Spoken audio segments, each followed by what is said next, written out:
This guide is not a substitute for reading the FallsX professional mobility monitor instructions for setup and use. To reduce the risk of serious injury, the user must thoroughly read and understand the instructions for setup and use before using the FallsX professional mobility monitor.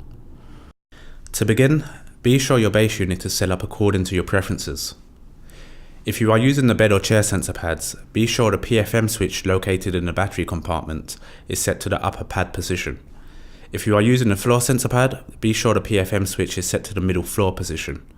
If you need assistance doing this, please refer to the base unit setup video. Once your base unit is set up, you need to insert a bed, chair or floor sensor connector into the sensor pad receptacle at the bottom of the FallsX base unit. Now hook the sensor cord into the cord strain relief bracket to the far right of the base unit.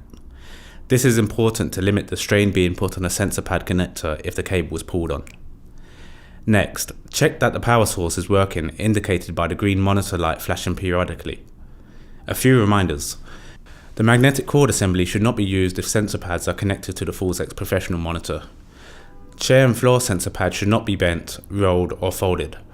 The FallsX foldable bed sensor pad can be folded along the central crease line for easy storage. Note the date that the sensor pad is put in use so it can be replaced when its designated life has expired. Finally, the weight of a patient impacts pad operation. If patients weigh less than 80 pounds, 5.7 stone, alarms may not sound. Place the bed sensor pad on top of the mattress horizontally across the width of the mattress just beneath the lower back, or chair sensor pad in the center of the seat. To test, apply and hold pressure onto the sensor pad and release after a few seconds.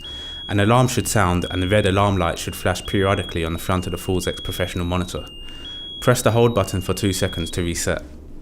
You can now position the person you are monitoring in their bed or chair. When you place the patient on the pad, their buttock should be positioned over the top of the pad.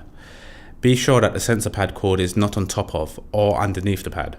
If necessary, a sheet or towel can be placed over the pad, but additional layers may impact proper operation. Be sure to check the sensor pad cord and connector for signs of damage before use.